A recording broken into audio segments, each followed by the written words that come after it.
Pandian store சீரியல்ல அடுத்த வர எபிசோட்ல என்ன மாதிரியான ட்விஸ்ட் எல்லாம் இருக்க போகுதுங்கிறத இந்த வீடியோல பார்க்கலாம். பாண்டியன் ரொம்பவே சந்தோஷத்துல இருக்காங்க. ஏன்னா முத்துவேல் ரொம்பவே பாசமா அன்பா பேசுனத நினைச்சு பாண்டியன் ரொம்பவே சந்தோஷத்துல தான் இருக்காங்க. உடனே கோமதி என்னங்க உங்களுக்கு எப்படி நன்றி சொல்றதுன்னே தெரியல.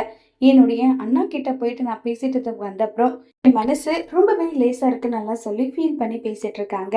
இதை கேட்ட பாண்டியன் கோமதி என் மனசுக்கு ஒன்று தோணுது, அதை நீ போய் செஞ்சுட்டு வரியான்னு சொல்லிட்டு கையில 1,00,000 பணம் எடுத்து கோமதி கிட்ட கொடுக்குறாங்க. கோமதி கேக்குறாங்க, என்னங்க இது என்ன பணம்னு சொல்லிட்டு கேக்குறாங்க.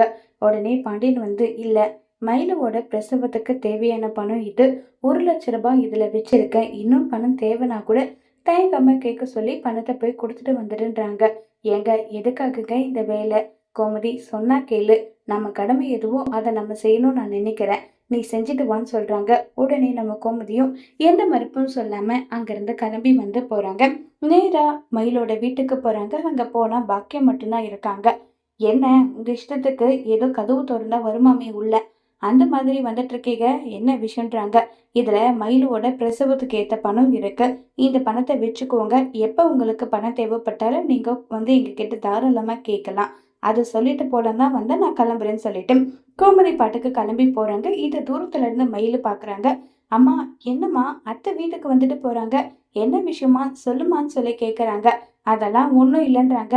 உடனே மயிலுக்கு தெரிஞ்சிருது. ஏன்னா பாக்கியம் முழிக்கிற மொழியிலே மயிலுக்கு தெரிஞ்சிருது.